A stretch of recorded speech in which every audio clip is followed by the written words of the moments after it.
Hey there, Drew Rebar, Auditing Reno 911. Do you ever go to the government needing help and always come away disappointed? You ever feel like the government helps you? That's the question.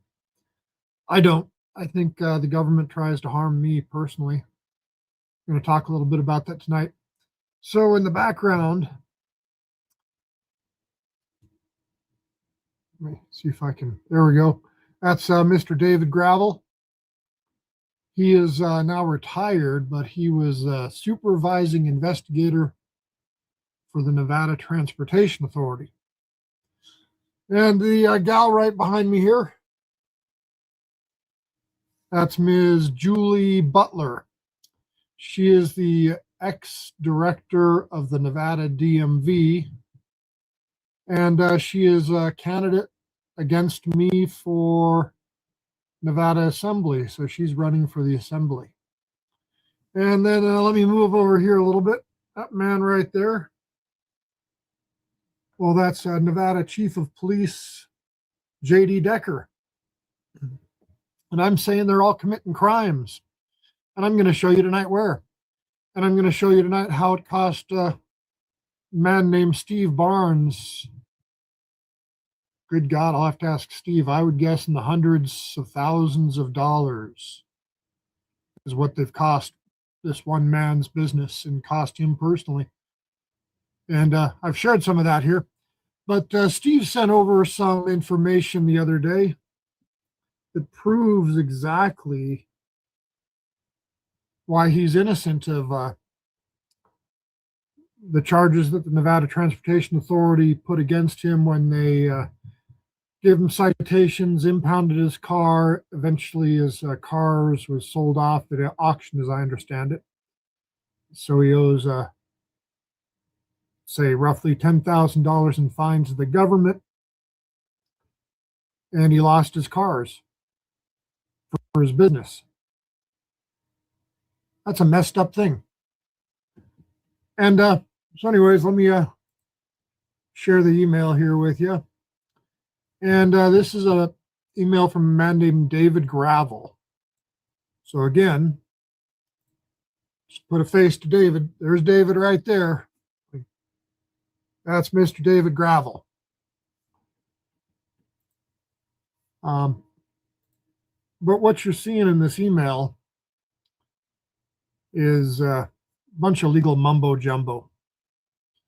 But it basically defines when the state of Nevada has authority and when federal government has authority over transportation. And what this email does is it reverses a, pull this up here for you.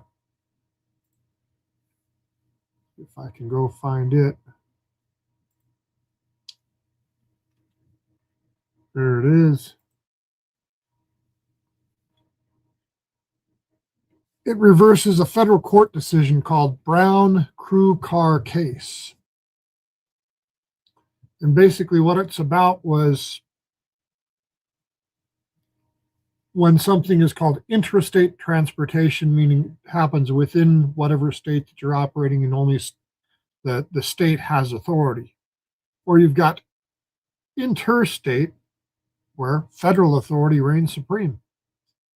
And basically what they're doing with Mr. Barnes is they are taking away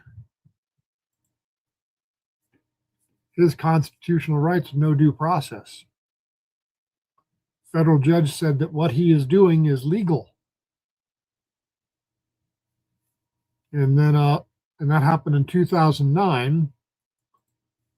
And then all of a sudden, what happens? Well, David Gravel writes an email and says, you're screwed. We're going to start enforcing our laws against you. And if you don't follow our laws, we're going to take your stuff away from you and give you a lot of fines. So that's what that email shows right there. And if any of you watched before, Open that up, please. had a little video where I showed the process where Mr. Barnes got to go through his case with the Nevada Transportation Authority. And ultimately, there I am sitting there. Well, let's just listen for a second and see where we're at. I'm not going to lie, I'm having heartburn on it because, Mr. Barnes, please hold on. Okay. Please. I'm having heartburn on this because I still feel that, and perhaps it's, I mean, we're going to have to play this out at some time. We're going to have to, you know, let it go to court and let a judge decide as to whether those flight crews in procurement are considered part of, if they're just passengers on the aircraft, or they are indeed part of the flight crew. I happen to believe that they're part of the flight crew. Again, having personal experience with. So right here, we're talking about flight crews coming in for medical procedures. Basically, they're what these flight crews are doing that Mr. Barnes' limousine company was transporting as they were going from the airport with this medical crew, and then they were going to the hospital to get the organs, do all the organ stuff, or deliver organs or whatever they're doing, and then they're heading back to the interstate air flight. So basically, the reason it's all one trip is this crew left their state wherever they were at, flew into Nevada, got off the airplane, went and did their job, came back to the airplane, got on the airplane, and left. And evidently, this is an illegal action that Mr. Barnes cannot transport them because the Nevada Transportation Authority says that it's intrastate transportation, not interstate, when in fact they're moving from state to state harvesting organs. Hopefully they're saving lives. A lot of this stuff of organ procurement and you know, I mean, this is, and maybe I'm too close to this to make this kind of a decision. This is near and dear to my heart, and organ procurement, any interruption in organ procurement is potentially going to cost someone some of their lives. And I want to commend the way that this all went down, just for the way that things were dealt with ultimately, but it could have had a much worse outcome. I have one more thing to say, please. I have one more thing I must say. Mr. Barnes? Okay, so we do many of these. We've done hundreds of these. Almost all of them are in California. So what happens is that, let's just say the pilots run out of hours.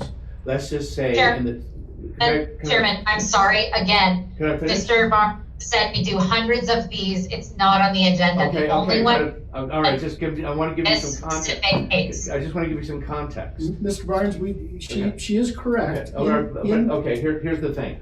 So what happens is, if the flight crew runs out of hours, they have to take off or they can't fly. The organ now must go somewhere. So in many cases, we take the organ from the hospital and the person who's got the organ. It's only one person generally. And then we'll drive it somewhere because it can't be flown there because there's no plane that can take it there. The pilots are out of hours. So now, Chairman, again, this is irrelevant to the case. No, because we're talking about the second part of it. No. I have asked Mr. Barnes to stay. You're talking about the second part.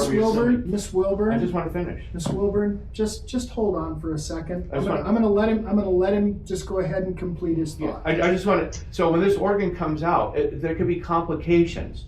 These flight crew, they're limited by hours. Either they have to park the plane and not fly, or they have to fly out of there somewhere else to get somewhere else. And the surgeons are separate. The organ and the person that babysat that organ and that machine, on many occasions, we are then told, hey, you've got to drive this machine and this person somewhere because the plane's not able to take it, or it could be weather related. So the second part of the trip is never guaranteed that you even get the second part, okay. or where are you going to go from? And I'll even, like I said before, the first part was legal. Why do we assume that the second part was illegal? But again, we don't even know what the second part was because there was no second part. We were impounded. All right. Thank you, Mr. Barnes. You're welcome. Right there, he just said that they impounded his vehicle. Okay. Anyone else? Mr. Rebar? Go ahead. You have 3 minutes. Drew Rebar, A&A Towing. I am a certificated carrier in the state of Nevada, CPCN 7209. Mr. Chairman, I'm sorry, this is not public comment. Mr. Rebar is not a respondent in this case, nor is he legal counsel. He shouldn't be speaking in this case. He wasn't. I'm taking public comment right now, Miss Wilburn. Go ahead, Mr. Rebar. Thank you. This is public comment. I believe That's I was 3 minutes. around when this law was put into effect. My industry is a beneficiary of this law. I impound vehicles at the order of the NTA and store them, and we charge a fee and we enrich ourselves. The way I'm hearing things described is the authority is impounding vehicles before the crime is committed. The NTA, by their actions of targeting me with David Gravel and supervising investigator Foster, that's now the chief, lying on the public record, I have great concerns with regards of the integrity of many individuals within the Nevada Transportation Authority. And why do I have those feelings about I'm going to that? handle my piece of it one way. Okay. I can tell you what my concerns are with this, and we can try to address that on the NTA My- stuff. my Or you concern- can play Mr. Lawyer, talk about Well, here- stop and frisk, constitutional law. He really Nothing to do My, with my that, issue okay? is, He really doesn't like the Constitution. no, all of this is constant, so you're saying this law is more important than the Constitution, that's Okay. my I'm not issue. gonna- with do you want to this talk law. about this or not? Are you charging category C first day storage again? Well, if you wanna write me a ticket, and I'll Okay. answer those questions, He's an angry little man. Watch him with the papers now. You got it, you got it. okay? But you also may lose your qualified immunity. So that's David Gravel. That's the guy we're talking about The here. way that they carry out their jobs as they appear to target certain individuals. The way that this law seems to have been carried out over my roughly 20 years of experience in dealing with the NTA doesn't always seem to be blind justice. I have a great constitutional issue with the way the Transportation Authority is doing this. I think you have great problems, especially with the Supremacy Clause, and not adopting the federal CFRs that regulate interstate under your DOT numbers, especially when dealing with aircraft and medical cases. There seems to just be a problem here. How is this a benefit to the people of not only our state and community, but the nation that are having medical issues and need these body parts from somebody that may unfortunately be deceased to go and benefit somebody that's alive and going to hopefully contribute to our overall society and nation? This just appears to be wrong on so many levels. And I believe this all came about in regards to a man named Bob Ferriman years ago. Bob Ferriman went so far to escape the reach of the Nevada Transportation Authority that he went to, where was it? Puerto Rico or wherever, and got a Puerto Rican driver's license so that the Nevada Transportation Authority couldn't take his driver's license away. Then he became a lobbyist and lobbied to our Assembly and our Senate in order to deal with some of the corruption that he found here. I just find that this is, how is this whole thing helpful to the public and benefiting the public? How is it constitutional? And how is it honoring our federal oversight and federal supremacy? And the Transportation Authority doesn't want to adopt these regulations. Thank you very much, Drew Rebar, A&A Towing. Thank you, Mr. Rebar. You're right on time. You got 3 minutes down. I've been practicing. I didn't have to call you out. That's impressive. I've been practicing. Impressive. There's Thank you so NFL much. teams that Thank could you use so you. much. All right. Any public comment down in Las Vegas, and then I'll go to online. Members of the audience who wish to comment? There are no members of the audience who wish to comment, Mr. Chairman. I think we may have someone online. I know we had Mr. Kaplan online earlier who made a comment under general public comment. Mr. Kaplan, are you still online? Would you like to make public comment?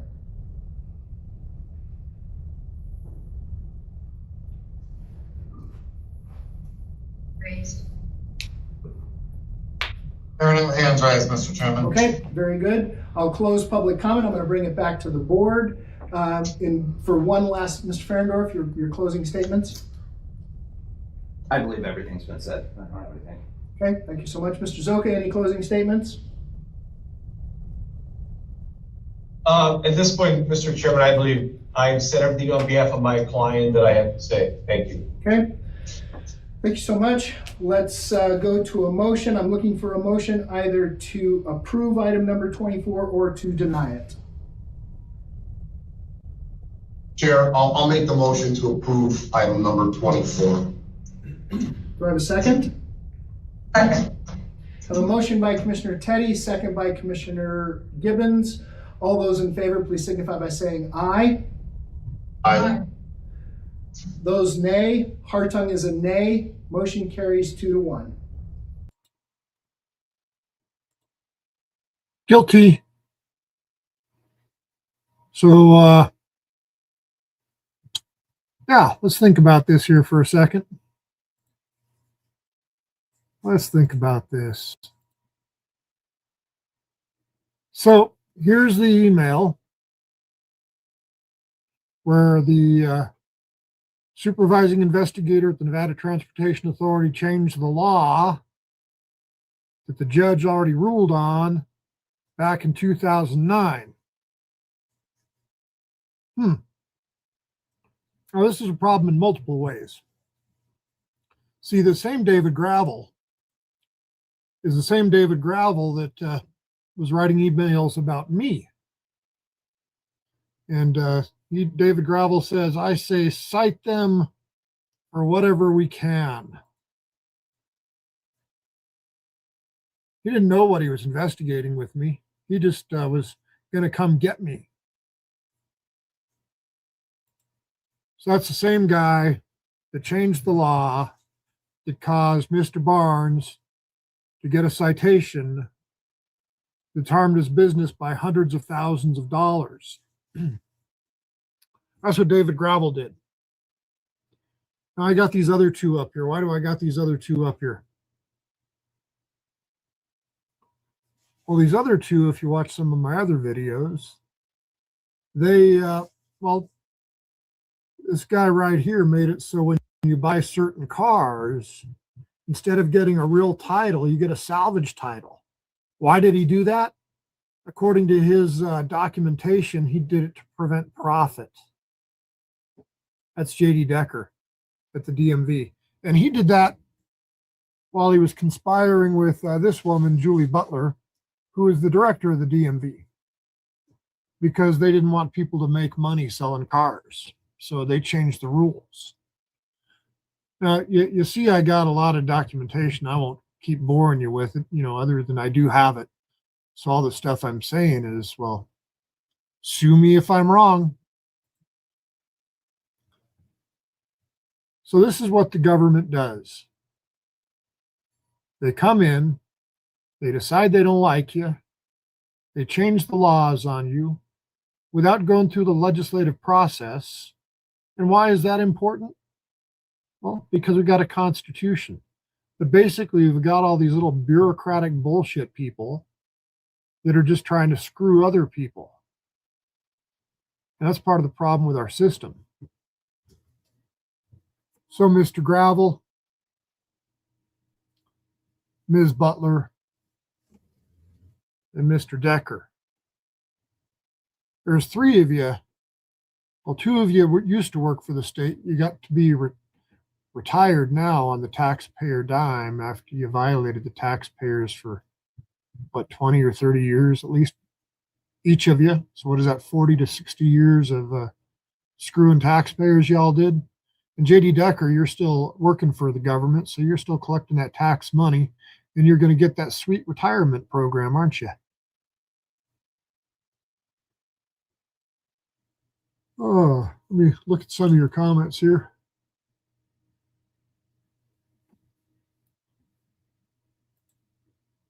Hey, Matthew, how you doing?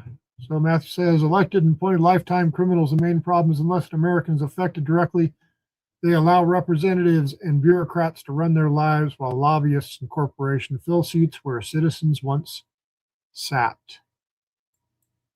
Yep.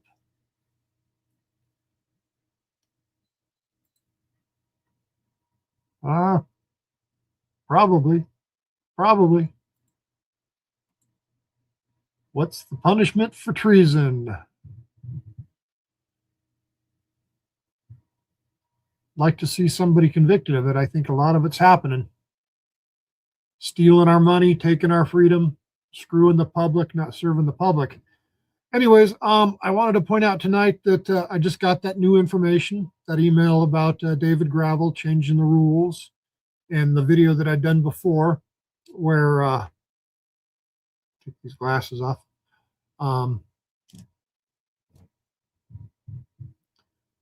Where they're changing the laws just because they can. A supervising investigator of a state agency, you just saw, they changed the law themselves. Not your legislators, not your governor, not anybody you voted for, but a cop decided he didn't like a law that a judge had ruled on and just said, screw it. I'm doing it on my own. That's what all these people up here have been doing. Whether it was the director, the ex-director of the DMV, argue the current director of the DMV, Tanya Laney, is doing that too. I'll show you some of that. JD Decker is still up to his old tricks. Just back in August, he was changing the rules on me again. I got documents on that. So the people we got that are running all these state agencies, they all need to go. They're all corrupt, in my opinion. Anyways, that's what I wanted to tell you tonight. Thanks for watching. Merry Christmas, happy holidays, and Happy New Year. But definitely Merry Christmas. Have a good night.